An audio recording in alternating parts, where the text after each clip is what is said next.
اعوذ باللہ من الشیطان الرجیم بسم اللہ الرحمن الرحیم عزیز ساتھیو السلام علیکم۔ آج ہم جو جگت گرو کتاب ہے اس کا 8واں پارٹ کا مطالعہ کریں گے، اسٹڈی کریں گے۔ اس میں صلح حدیبیہ اور فتح مکہ جو نبی کریم صلی اللہ علیہ وسلم کی زندگی کے بہت اہم اور اسلام کی پوری تاریخ میں ایک اہم واقعات ہیں، اس کے بارے میں انشاءاللہ ہم اس میں اسٹڈی کریں گے۔ تو اس میں یہ رہا کہ اس سے پہلے جیسا ہم نے پڑھا ہے کہ نبی کریم صلی اللہ علیہ وسلم کو 40 سال کی عمر میں نبوت ملنے کے بعد 13 سال وہ مکہ میں رہے اور مختلف طرح سے دعوت دیتے رہے مکہ والوں کو، مکہ میں آنے والے حاجیوں کو اور عرب کے مختلف قبیلوں کو۔ آخر میں یہ ہوا کہ اسلام مدینہ میں پھیلا اور مدینہ کے لوگوں نے اسلام قبول کیا اور بڑے پیمانے پر اس کو قبول کیا اور باقاعدہ معاہدے کے ذریعے، جسے عقبہ کا معاہدہ کہتے ہیں، اس میں نبی کریم صلی اللہ علیہ وسلم نے ہجرت کی اور وہ جا کے مدینہ جو ہے مدینہ چلے گئے، ہجرت ہو گئی۔ اور پھر اس دوران یہ ہے کہ قریش اور مکہ کے درمیان، قریش اور مدینہ والوں کے درمیان جو جنگیں بھی ہوں، جس میں 3 اہم جنگیں جو ہے جنگ بدر، احد اور احزاب ہیں، یہ 3 جنگیں رہیں۔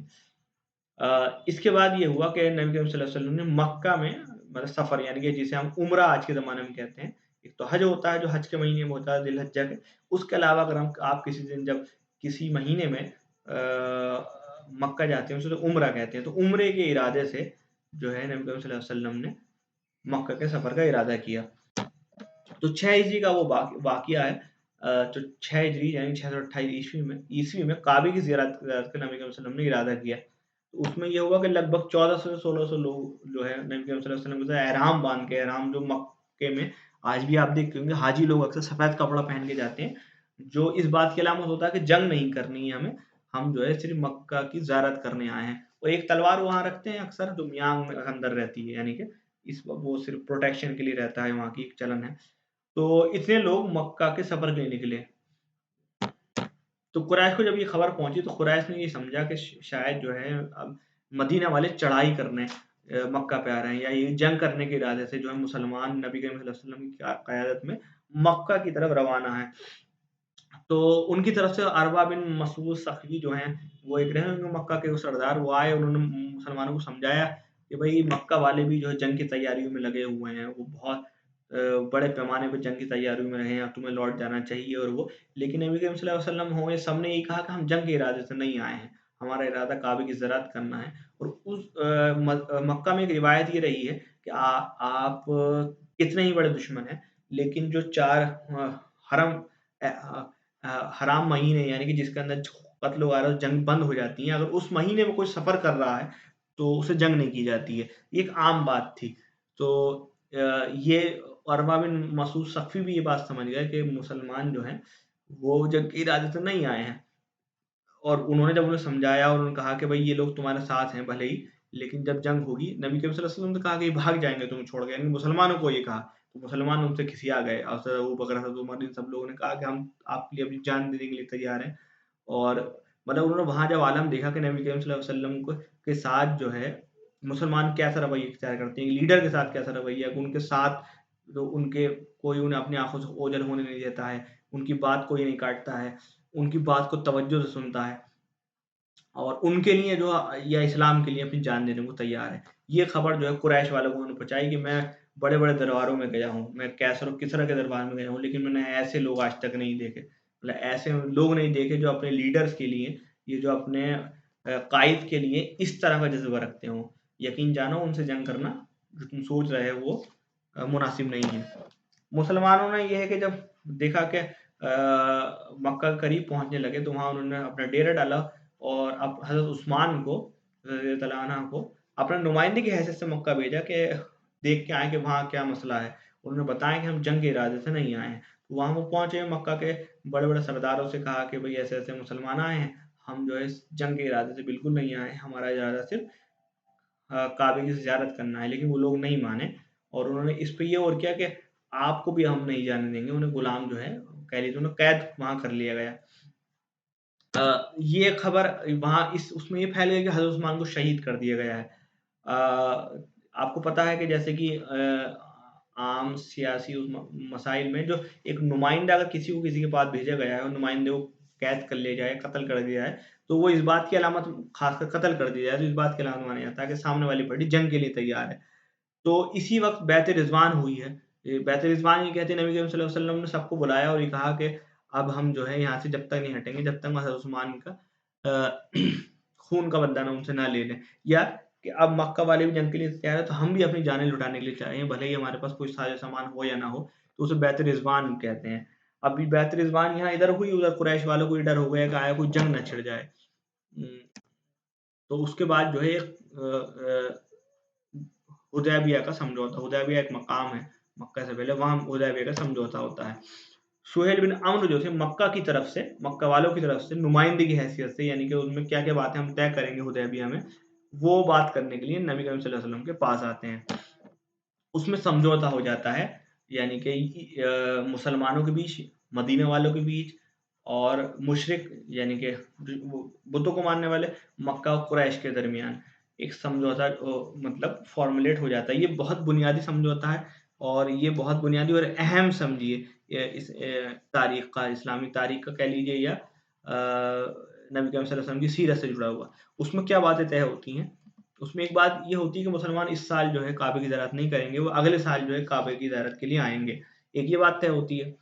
اور جب اگلے سال وہ آئیں گے تو احرام باندھ کے آئیں گے، ایک سے زیادہ تلوار وہ نہیں رکھیں گے، پوری اس میں کنڈیشن لگا دی گئی ہوتی ہے۔ دوسرا یہ ہوگا کہ 10 سال تک مکہ اور مدینہ کے بیچ میں، یا مسلمان کے بیچ میں اور قریش کے بیچ میں کوئی جنگ نہیں ہوگی، جنگ سیز فائر ہو جائے گا، جنگ نہیں کریں گے ہم۔ دوسرا قیدی کے عدلے بدلے کے لیے ایک شرط اس میں لگائی گئی کہ اگر کوئی مدینہ سے بھاگ کر مکہ آ جائے گا تو ہم اس کو واپس نہیں کریں گے، اور اگر کوئی مدینہ سے بھاگ کر مسلمان مکہ چلا جائے گا تو انہیں جو ہے مدینے والے کو انہیں واپس کرنا ہوگا۔ یہ بہت کہہ لیجیے دب کے مسلمانوں نے شرط کی تھی، مطلب اس کو قبول کیا تھا، بظاہر تو ایسا لگتا تھا۔ اس میں ایک بڑا فیمس واقعہ ابو جندل جو ابو سہیل بن عمرو کے بیٹے تھے، اور اسلام لے آئے تھے، مسلمان ہو گئے تھے، ان کے والد اسلام نہیں لائے تھے، تو اسی وجہ سے وہ انہیں جو ہے باندھ کے رکھتے تھے، مطلب وہ کڑیوں میں زنجیروں میں بند تھے۔ اسی دوران جب یہ معاہدہ ہو رہا تھا تو وہ آ گئے وہاں پر، انہوں نے کہا کہ بھائی مجھے مسلمانوں کے ساتھ جانا ہے، لیکن نبی صلی اللہ علیہ وسلم نے کہا کہ نہیں بھائی، اب جو ہے اب تو معاہدہ لکھا جا چکا ہے، اب ہم کچھ نہیں کر سکتے۔ تو مسلمانوں کی جو ہے کہہ لیجیے وعدے کی ادائیگی کہہ لیجیے، یا سمجھوتے کی پاسداری، یہ بہت زیادہ تھی۔ قبیلوں کے ساتھ معاہدہ یہ تھا کہ جو قبیلہ چاہے وہ قریش کے ساتھ معاہدہ کر لے، اور جو قبیلہ چاہے وہ مدینہ کے ساتھ معاہدہ کر لے، یہ بات بھی اس میں طے ہوئی۔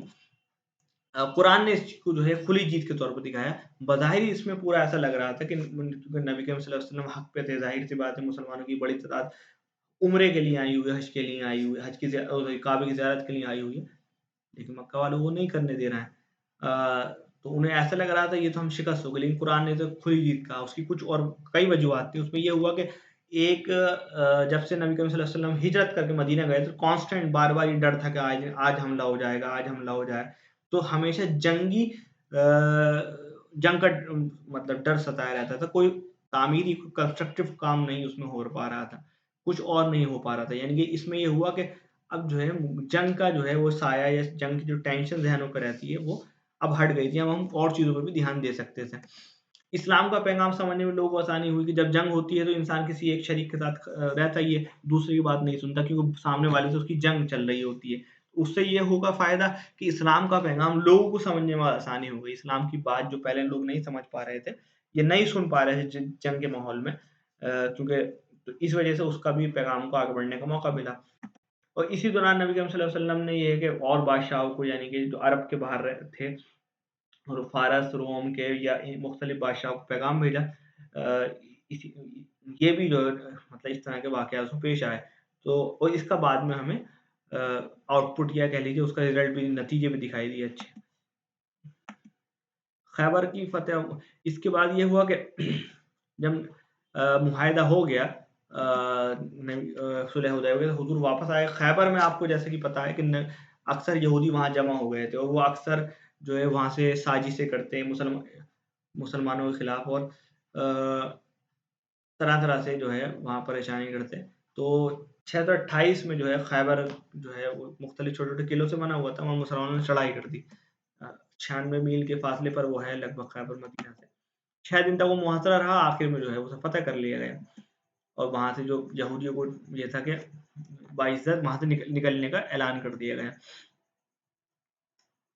اس میں ایک بات یہ بھی ہوئی، جو مُتّا کی جنگ ہے اس میں یہ ہوا کہ جب مسلمانوں نے اپنے نمائندے الگ-الگ جگہوں بھیجے، تو بصرہ میں مسلمانوں نے ایک نمائندہ بھیجا تھا، لیکن اس کو راستے میں ہی ایک عیسائی عرب تھا، اس نے قتل کر دیا تھا، یا عیسائی عرب نے انہیں قتل کر دیا تھا۔ تو اس سے یہ عیسائیوں میں اور مسلمانوں میں یہاں کشیدگی شروع ہو گئی تھی۔ اسی کے لیے یعنی کہ آپ کو پتہ ہے کہ اگر کسی کے، میں نے پھر بھی کہا کہ نمائندگی کا اگر قتل کر دیا جاتا تھا اس زمانے میں اور آج کے زمانے میں بھی، تو یہ سمجھا جاتا ہے کہ سامنے والا جنگ کے لیے تیار ہے۔ تو نبی کریم صلی اللہ علیہ وسلم نے ایک پوری فوج مرتب کی، اس میں زید بن حارث جو حضور کے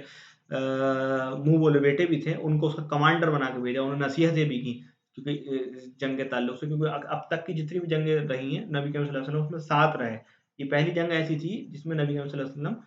نہیں گئے، یعنی کہ اپنے کسی جانشین کو بھیجا کہ بھائی کسی بوڑھے کو نہیں مارنا ہے، کسی عورت کسی بچوں کو نہیں مارنا ہے، کھیتیوں کو برباد نہیں کرنا ہے، ٹھیک ہے، اگر کوئی معاہدہ کر رہا ہے تو معاہدہ کر لینا ہے، اس طرح کی نصیحتیں کر کے انہوں نے بھیجا۔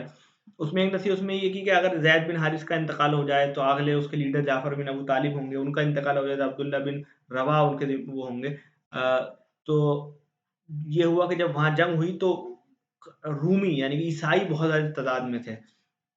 مسلمان جب جنگ کرنے کے لیے آئے تو پہلے زید بن حارث کا انتقال ہو گیا، شہید ہو گئے وہ، اور پھر یہ نیزہ جو ہے اسلام کا نیزہ جھنڈا رہتا ہوگا اس زمانے میں، جعفر بن ابی طالب کے ہاتھ میں آ گیا، وہ بھی شہید ہو گئے تو عبداللہ بن رواح کے ہاتھ میں آ گیا، اور وہ بھی شہید ہو گئے تو خالد بن ولید جو ہیں ان کے ہاتھ میں جنگ کی کمان آ گئی۔ وہ کیونکہ پہلے سے ملٹری کمانڈر رہے تھے اور انہیں ٹیکٹکس اور مختلف چیزیں پتہ تھی جنگ کے تعلق سے، تو انہوں نے بہت چلاکی سے، بہت سمجھداری سے، بہت آسانی سے مسلمانوں کو اس جنگ سے باہر نکال کے وہ مکہ واپس آ گئے۔ تو اسی اس پہ جو ہے مسلمان نبی کریم صلی اللہ علیہ وسلم نے سیف اللہ کا، اللہ کی تلوار کا لقب دیا۔ اس میں یہ مسلمانوں کو کافی جانی مالی نقصان اس میں ہوا تھا۔ فتح مکہ کا اب قصہ اس میں مطلب واقعہ پیش آنے والا ہے۔ ہوا یہ کہ بکر ایک قبیلہ ہے جس کا معاہدہ مکہ والوں سے تھا، اور خزاع جس کا معاہدہ مدینہ والوں سے تھا۔ تو اس میں یہ تھا کہ بکر کے لوگوں کو جو ہے قریش کے لوگوں نے اندر خانے یا سیکرٹ طریقے سے پیچھے کے راستے سے اسلحہ فراہم کرنا شروع کر دیا اور جنگ کے لیے اکسایا۔ اس میں یہ ہو کہ بکر کے لوگوں نے خزاع کے کچھ لوگوں پہ جو قتل بھی کر دیا راستے میں، 10-12 لوگوں کو۔ تو یہ ہے کہ ان دونوں کے بیچ میں ایک طریقے سے جنگ ہو گئی، اور اس معاہدے میں یہ تھا کہ اگر دو پارٹی میں جنگ ہو جائے گی، یعنی تو 10 سال تک ممنوع تھا کہ جنگ نہیں ہوگی آپس میں۔ تو یہ ہے کہ انہوں نے قریش والوں نے اس معاہدے کو انڈائریکٹ وے میں پیچھے سے جو ہے یا کہہ لیجیے اسے توڑ دیا تھا، لیکن اسے انہیں بعد میں اندازہ ہوا کہ ہم نے یہ بڑا غلط کام کیا، کیونکہ اسلام کی دعوت بہت تیزی سے جو ہے پھیلنی شروع ہو گئی تھی۔ اب اسلام کو چھوٹی موٹی جمعیت نہیں بچی تھی، اب طاقتور جمعیت بن گئی تھی۔ تو اب مکہ والوں کو یہ ڈر ہو گیا تھا کہ اب جو ہے ہم نے مسلمانوں کو ناراض کر دیا ہے اور شاید بہت غضب ہونے والا ہے۔ تو ابو سفیان جو اس ٹائم مکہ کے بڑے لیڈر تھے، قریش کے بھی بڑے لیڈر تھے، وہ مدینہ جاتے ہیں اور لوگوں سے ملتے، لیکن کوئی بات کرنے کو تیار نہیں تھا، یعنی کہ وہ سمجھ گئے کہ اب وہ مسلمان جو ہے معاہدے کی اب وہ بھی جو ہے معاہدے کو چھوڑ چکے ہیں، کیونکہ معاہدے کی ہم نے پاسداریاں رکھی۔ اس میں ایک واقعہ ہے کہ ان کی بیٹی ام حبیبہ جو نبی کریم صلی اللہ علیہ وسلم کی اہلیہ بھی تھی، یعنی کہ ابو سفیان جو حضور کے بڑے دشمنوں میں سے تھا، ان کی بیٹی جو تھی وہ حضور کی اسلام لے آئی تھی، اور حضور کی جو ہے اس ٹائم جوزا تھی، ان کے یہاں وہ رکے بھی جا کے، لیکن انہوں نے ان کا خیر مقدم نہیں کہا کہ آپ جو ہے مشرک ہیں اور آپ کو یہ حق نہیں کہ آپ جو ہے اس جگہ بیٹھیں جہاں نبی کریم صلی اللہ علیہ وسلم یعنی کہ اللہ کے رسول بیٹھتے ہیں۔ خیر یہ ہوا، پھر اس کے بعد یہ ہے کہ آپس کی پیچ اپ کی یا آپس کی معاہدے کی ساری امیدیں ختم ہو گئی، اور اب مکہ والوں کو یقین ہو گیا کہ اب مدینہ والے ہماری بات نہیں مانیں گے۔ 8 ہجری میں 630 عیسوی میں 10,000 لوگوں کے ساتھ نبی کریم صلی اللہ علیہ وسلم پورا جو ہے مکہ کو فتح کرنے کے لیے چل پڑے۔ اب دیکھیے کہ کہاں 313 یا 300 شروع ہو کے مسلمانوں کی تعداد 10,000 کے قریب پہنچ چکی ہے۔ نبی کریم صلی اللہ علیہ وسلم نے رات میں اس میں یہ کہا کہ سب کو یہ کہا، نبی کریم صلی اللہ علیہ وسلم ملٹری طور سے یہ بہت زیادہ ایڈوانس آدمی تھے کہ ہر کوئی انسان اپنی الگ مشالے جلائے۔ تو رات میں جب وہ مکہ کے قریب وہ قافلہ پہنچتا ہے، تو جب قریش کے لیڈرز کو دیکھتے ہیں تو یہ دور دور تک جو ہے لوگ ہی نظر آ رہے ہوتے ہیں، تو ان کے حوصلے وہیں پست ہو جاتے ہیں کہ اتنا بڑا لشکر ہے جو اسلام کا آ رہا ہے، ان سے لڑنا تو بالکل بیوقوفی ہے۔ پھر مکہ میں مسلمان داخل ہوتے ہیں، چھٹ پٹ کہیں لڑائی ہوتی ہے، لیکن تاریخ نے یہ دیکھا ہے کہ وہ لوگ جن پہ کبھی ظلم کیا گیا تھا جب وہ مکہ میں داخل ہوتے ہیں تو بالکل بنا کسی مار کاٹ کے، بنا کسی اس کے مکہ کو فتح کرتے ہیں۔ نبی کریم صلی اللہ علیہ وسلم نے کہہ بھی دیا گیا تھا کوئی اگر اپنے گھر میں بند ہے تو اس کو امان، اس پہ کوئی ہاتھ نہیں اٹھائے گا۔ کوئی کعبے میں بند ہے اس کو امان، اسے بھی کوئی ہاتھ نہیں اٹھائے گا۔ کوئی ابو سفیان کے گھر میں یعنی کہ لیڈر کے گھر میں اپنے، تو اس کو بھی امان ہے۔ تاریخ نے دیکھا کہ ہر کسی کے ذہن میں تو انتقام کی، بدلہ لینے کی للک ہوتی ہے کہ وہ لوگ جنہوں نے ہمیں اپنے گھر سے نکالا، ہمیں ظلم و زیادتی دی، ہمیں صرف اس وجہ سے پریشان کیا کہ ہم یہ کہتے تھے کہ حق الہی کا ہمارا خدا ہے، ان کے ساتھ کیا رد و عملی، کیا ان کے ساتھ بہیو کیا جائے۔ مکہ والوں کے ساتھ نبی صلی اللہ علیہ وسلم نے سب کو آزاد کر دیا۔ اکثر جب بھی اس طرح سے کوئی فاتح، کوئی کانکرر، کوئی فتح کرنے والا آتا ہے تو پورے شہر کو غلام بنا لیتا ہے، بلکہ کہیں ان کے باعزت شخصیات کو بے عزت کرتا ہے اور ہر طرح سے اس شہر کو نقصان پہنچاتا ہے۔ لیکن دیکھیے نبی کریم صلی اللہ علیہ وسلم کا کیا رویہ اس میں رہا کہ عام آزادی اور عام معافی دے دی۔ وہ لوگ جنہوں نے نبی کریم صلی اللہ علیہ وسلم کے قریبی لوگوں کو بھی پریشان کیا، مسلمانوں کو پریشان کیا، بلکہ کہہ لیجیے کہ ان کے قریبی لوگوں کو جو ہے کہ موت کے سبب بھی بنے، ان لوگوں کو بھی نبی کریم صلی اللہ علیہ وسلم نے معاف کر دیا۔ یہ فتح مکہ کا واقعہ تھا۔ فتح مکہ کے بعد جو ہے نبی کریم صلی اللہ علیہ وسلم، اس کے بعد پھر اسلام میں لوگ فوج در فوج داخل ہونے شروع ہو گئے، کیونکہ مرکز جو ہے اسلام کے انڈر آ گیا تھا۔ تو اب جو ہے جو باقی قبیلے اور باقی شہر تھے اس میں بھی اسلام کی دعوت پہنچنے لگی۔ 18 دن لگ بھگ نبی کریم صلی اللہ علیہ وسلم مکہ میں رہے۔ اس کے بعد حنین کی طرف انہوں نے کوچ کیا۔ حنین جو ہے وہ ایک جگہ ہے، وہاں ہوا یہ کہ طائف کے قبیلہ اور 2-3 قبیلے ایسے جن کی قریش والوں سے جو ہے آپس میں زیادہ بنتی نہیں تھی، تو اس میں یہ ہوا کہ انہوں نے اپنی برتاؤ میں نرمی نہیں رکھی اور انہوں نے کہا کہ ہم ان مسلمانوں سے لڑنے کے لیے تیار ہیں۔ تو اس میں پھر جو ہے حنین، اس کے بعد تبوک کی جنگ ہوئی ہے۔ یہ بعد میں جو ہے اس کے بعد تبوک ایک پھر دوبارہ سے موتا کے بعد تبوک کی جنگ رہی، عیسائیوں سے رہی ہے۔ اس میں خیر ہوا یہ کہ کبھی عیسائی اس میں آئے نہیں، یعنی کہ تبوک جو ہے عیسائی جو موتا کے بعد جس میں زید بن حارث اور مختلف لوگ جو شہید ہوئے، بعد میں جو حضرت خالد بن ولید کے ہاتھ میں اس کی کمان آ گئی تھی، اس کے بعد کی وہ جنگ ہے۔ اس میں یہ افواہ اڑ گئی تھی کہ بلکہ رومی لوگ جو ہیں انہوں نے تیاریاں کر لی تھی مسلمانوں پہ چڑھائی کرنے کے لیے۔ 40,000 کی فوج انہوں نے لگ بھگ منگا لی تھی، لیکن یہ ہے اس دوران مسلمانوں کو اکٹھا کرنا بڑا مشکل کام تھا۔ گرمی تھی، سخت حالات تھے، اور اس کا ذکر قرآن میں بھی ہے۔ لوگ مسلمان جو ہے چلنے کو تیار نہیں ہو پا رہے تھے، بہت پریشانی کا عالم تھا، لیکن پھر بھی نبی کریم صلی اللہ علیہ وسلم اپنے سینا کو لے کے، اپنی ساتھی کو لے کے پہنچتے ہیں، اور خیر وہاں سے کبھی جنگ تو نہیں ہوتی ہے کیونکہ عیسائی نہیں آ پاتے ہیں ادھر سے۔ 9 ہجری میں کا یہ واقعہ ہے۔ 10 ہجری میں جو ہے ایک واقعہ پیش آتا ہے کہ حضور کے جو بیٹے اکیلے بیٹے تھے، حضور کی 4 بیٹیاں تھیں، حضور کے ایک بیٹے صاحبزادے حضرت ابراہیم، ان کا انتقال ہو جاتا ہے۔ اور آخری بار نبی کریم صلی اللہ علیہ وسلم، یعنی کہ آخری اور پہلی بار، کیونکہ اس سے پہلے نبی کریم صلی اللہ علیہ وسلم نے حج نہیں کیا ہوتا ہے مسلمانوں کے ساتھ، یعنی کہ ہمیشہ عمرہ کیا ہوتا ہے 90,000 مسلمانوں کے ساتھ۔ آخری اور پہلا حج نبی کریم صلی اللہ علیہ وسلم زندگی کرتے ہیں، یعنی کہ اس کے بعد ہجرت کے بعد، اور یہاں پر جو ہے وہاں پر ایک آپ خطبہ دیتے ہیں جسے ہم حجۃ الوداع کا خطبہ کہتے ہیں۔ تو آپ یہ دیکھیے وہ قافلہ جو کبھی ایک نبی سے چلا تھا، یعنی کہ اس نے صفا سے کھڑے ہو کر جو ہے آواز دی تھی کہ میں اللہ کا نبی ہوں اور ایک اللہ کو ماننے والا ہوں، اور مجھے اللہ نے نبی بنایا ہے کہ میں تعلیم تم کو کروں، اور وہ قافلہ اب 90,000 تک پہنچا۔ پورا یہ سفر آپ نے دیکھا۔ اس میں حجۃ الوداع کا جو خطبہ ہے اس میں کچھ اہم باتیں اس میں مسلمانوں کے تعلق سے کہی کہ ایک دوسرے پہ آپس میں خون تمہارا حرام ہے، آپس میں لڑنا بالکل غلط ہے، اور مسلمان ایک بھائی ہیں، اس طرح کی باتیں پوری کہیں عورتوں کے حقوق کے تعلق سے کہا گیا ہے، اور غلاموں کے حقوق کے تعلق سے نبی صلی اللہ علیہ وسلم اس میں فرمایا۔ اس میں ایک بہت فیمس عربی و عجمی کا تھا، کیونکہ عرب لوگ وہ تھے جو عرب کے رہنے والے تھے، عجمی وہ لوگ تھے جو عرب سے باہر تھے، جیسے ہندوستان کے لوگ عجمی کہلائیں گے، فارس کے لوگ عربی کہلائیں گے۔ تو نبی صلی اللہ علیہ وسلم نے کہا کہ عربی اور عجمی میں کوئی فرق نہیں ہے، تم میں وہ لوگ سب سے اچھے ہیں جو تقوی و پرہیزگاری میں سب سے اچھے ہیں۔ قرآن کو نبی صلی اللہ علیہ وسلم نے کہا کہ یہ اللہ کی رسی ہے، جو اس کو تھامے رکھے گا وہ اسے کامیابی ہو، جو اسے چھوڑ دے گا بھٹک جائے گا۔ اسلام کی دعوت جو ہے، اور یہ کہا کہ جو لوگ یہاں موجود ہیں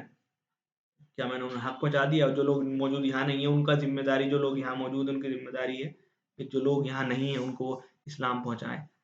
اور اس کے بعد اللہ تعالیٰ نے نبی کریم جو ہے نبی کریم صلی اللہ علیہ وسلم آخر اوپر کی طرف آسمان کی طرف نگاہ کر کہتے ہیں کہ اللہ گواہ ہے میں نے تیرا پیغام پہنچا دیا، یعنی کہ یہ اب نبی کریم صلی اللہ علیہ وسلم کی زندگی کا یا مشن کا آخری مرحلہ اب آ چکا ہے، اور نبی گواہی دینے کہ اللہ جو تو نے مجھے کام سونپا تھا میں نے وہ کر ڈالا ہے۔ 11 ہجری کو لگ بھگ 63 سال کی عمر کی جو ہے وفات ہوتی ہے مدینہ میں، اور یہ قافلہ جو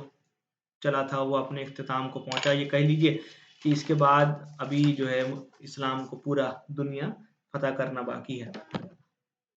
جزاک اللہ خیر۔